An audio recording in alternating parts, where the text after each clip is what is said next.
Hello, all, and happy Halloween! Yes, if you followed my channel for any amount of time, you know that Halloween is something special. At least I try to make it something special on this channel. I've done a lot of theme type days where I've done like whole days dedicated to unboxing horror type games or themed games like Final Girl and stuff like that. And I usually put a bunch of little shorts or small little features talking about horror games or Halloween inspired games. And today I'm going to subject you all to endless punishment. Yes, this is a Magic the Gathering commander deck from the Duskmourn House of Horror series or set. That was a few sets ago. I kind of skipped it. I picked up a little bit of stuff here and there, and then I got my son's throwaways. This would be a Kilroy and Son, but he's off at school right now. And so I got some of his throwaway stuff, but I have enough of Duskmourn to make it kind of interesting. It is a horror-themed Magic the Gathering set, and it kind of breaks the mold of being strictly fantasy. It has, like found tape and footage and stuff like that, like from Blair Witch, and it's got a lot of all your horror tropes. And it had 4 commander decks, and this one right here was supposed to be the best one of the decks and also the most expensive one as far as resale value. As far as if you parted it out, it was going to be upwards of anywhere from 120 to 150, 60 bucks. The prices have probably gone down now, but I got this for much, much, much, much less than that. In fact, I might put this in Kilroy's Bargains. Check out that playlist if you're interested in looking at Kilroy's Bargains. But it's actually a relatively solid commander deck. Now, it's probably not one that you're going to make a lot of friends with. You're probably going to have to do some politicking if you're going to play this deck, because it could be kind of a beat down deck, especially if you upgrade it right. And I'm going to try to upgrade it. I always upgrade all my commander decks, but it's all what I can find or what I have or what I can beg, borrow, or steal. So anyway, so this is Endless Punishment. Let's see what we got on the back here. Abandon all hope, ye who enter here. So here we go. Battle your friends with powerful creatures and spectacular spells in Commander Magic's most popular multiplayer format. Become a house that always wins with Valgavoth. Oh, easy for you to say. And dish out damage to all who enter your halls. Defend yourself with nasty creatures and heap on the hurt outside of the combat, and see if your new tenants see your new tenants evicted permanently. Man, I do need some coffee today. Valgavoth, Horror of Souls. At the heart of Duskmourn is Valgavoth, a moth-like demon confined to the house who outsmarted his captors by expanding the boundaries across the plane and eventually consuming it all. All right.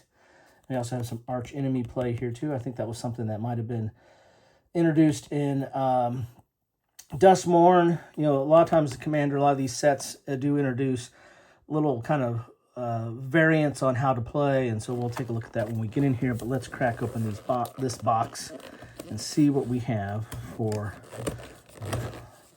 Endless Punishment. This is one where he's going to get big. The whole goal of this deck is to do damage to your opponents on their turn. So you want to have all the kind of cards that do damage to your opponents on their turn. And then that's going to make him bigger. Oh, I should have unbound. Why did I do it from the top? Well, stupid. Haven't I learned anything? It's been a while since I unboxed the commander deck. So that's why you're probably yelling at me. Why are you doing it from the top? Come on. Let's go out a little bit. Because it's always easy to do it from the bottom because it just slips right out like that. There we go. There is remnants of that box. Here are that arch enemy cards, which is kind of a variant how to play. We'll take a look at that. You got some punch boards, which of course I always punch out and keep because, yes, I'm that way. Then we got some, one of the other features of this game was rooms. And you had to, there were 2-sided cards. That's not new to Magic, but you can unlock one side and then unlock the other side later, but you got to pay the cost. So you can unlock one at a time. But so they had some of these tokens to show what was locked and what was not locked. Not locked. Okay. So here is the deck that we get. You don't care about that. Here is your deck box. Ooh, and a bonus collector booster sampler pack. Oh, let's see if I get something good in that. You got a little deck box here to put your commander deck back in there when you get it all sleeved. I usually sleeve commanders. You get it all sleeved and ready to go. There you go. And it is black and red. All right, enough of that. Let's look at the insert. Talks a little bit about it here. Ooh, cool art there. And I think that's part of that scheme. That's part of that arch enemy thing that we see. That we'll see in the one thing. Special rules, arch enemy.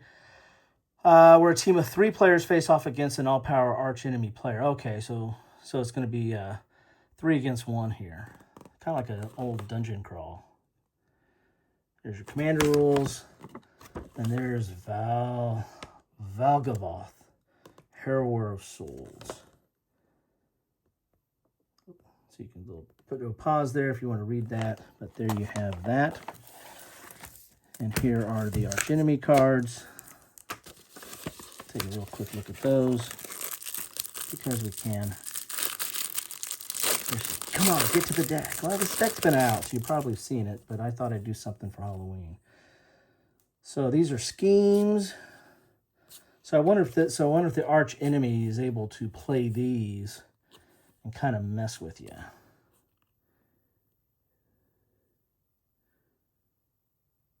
Yeah, I think this messes with everybody who's fighting you. So anyway, so you got some arch enemy cards. I imagine there was new ones in each one of the 4 commander decks. So these are the ones that I have. All right, enough of all that. Let's get crack-a-lackin' into this deck.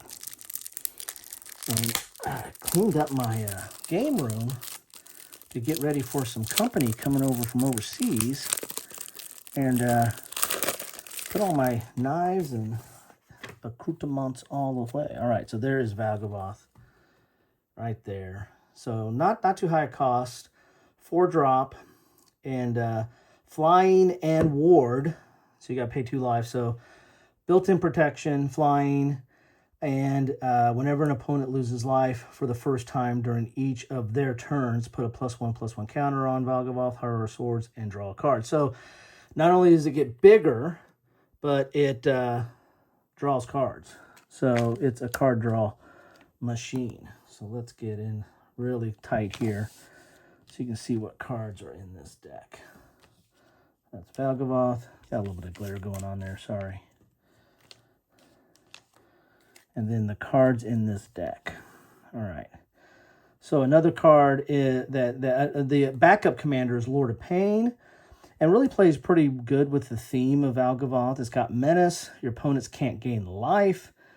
And whenever a player casts their first spell each turn, choose another target player. The Lord of Pain deals damage equal to that spell's mana value to the chosen player. So this feeds off big honking spells and really does a lot of damage. And there's a little bit of politics that can go along with that as well. So another card to be thinking about here. And then a lot of these cards, most of these synergize. There's a few like sack outlets in here, which I don't know if they really work that well because they're not, or like gain life on when people lose creatures and stuff like that.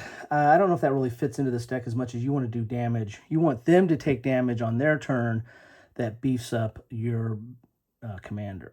So let's go through these relatively quick here.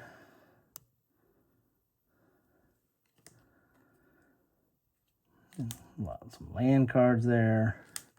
So I think this is going to be relatively easy to find some stuff that needs to go, stuff that just doesn't sync as well as we'd like to. Lightning Greaves is important. You want to do a lot of protect on your commander, because that commander is going to get big, and you want it to stay big, so you can do some womping up on people. But like Blood Artist, for example, you know, that feeds on the losing life and gaining life, but I don't know if it really is the best for this deck. You just want to have a lot of stuff that does damage to them on their turn, so that you reap the benefits of it and start drawing a lot of cards. So I think we might want to beef it up with a little bit more stuff that does damage on their turn and on stuff that amplifies that. You might want to have like a City on Fire, or cards that kind of do that. You might want to have Rolling Vortex, I think is pretty common to put in this deck, because it does damage on their turn. These are kind of boring cards here. All right, let's get some good stuff here. There's some good reprints in here. That's one reason why I think the price of this is so high, is or the resale value of this is high, because there's a lot of good reprints in here as well. So there's one of those rooms where you choose one side to unlock, and then you can unlock the other one later. So the price of this at retail is pretty high. It's hard to find something that's less than $65, $75 or more to get this thing. So I got it much less than that, so I guess I'll consider this a bargain. But yeah, there is a lot of interesting stuff. The Massacre Girl stuff and Massacre Worm, again, I don't know if that really fits the best in here. That feels like it's its own kind of theme. Blasphemous Axe is good for the big spells. So I don't know. Not sure if I'm how I want to upgrade this. And the good news is I'm so late to the party, as I usually am on these decks, that I probably can find a lot of good videos out there on what to keep, what not to keep, what works, what doesn't, stuff like that. But I've heard a lot of, say it this way, I've heard a lot of bad things about this deck, which means that it's a pretty fierce deck and causes people some headaches. So I don't have a lot of those, and the ones I do are probably not at peak performance. So yeah, it's always good to have a nasty deck lying around when you need it.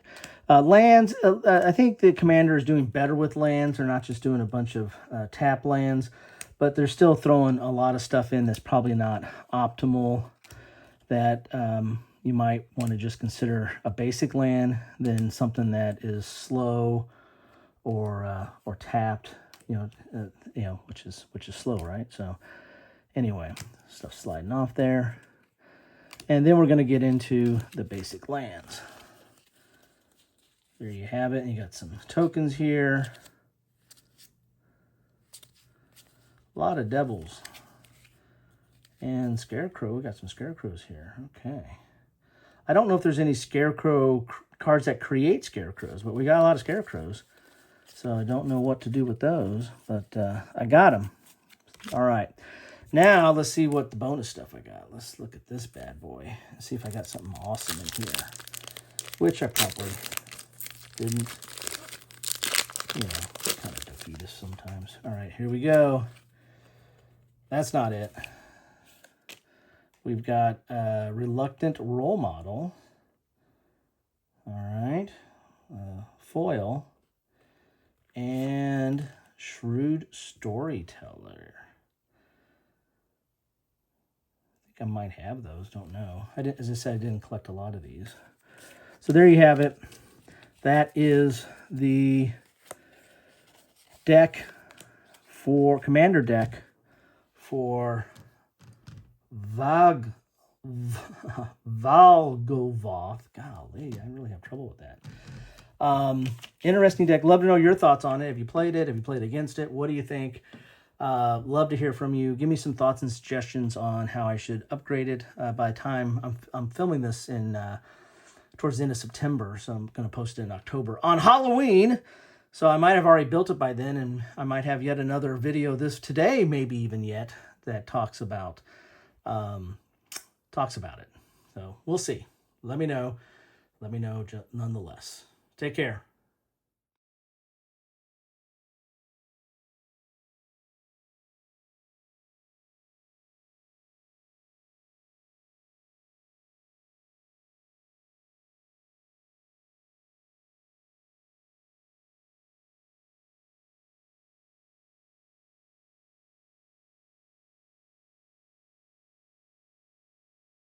He's right in front of us.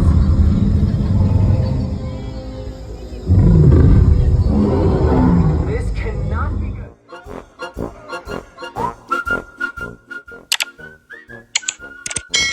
Thanks for watching.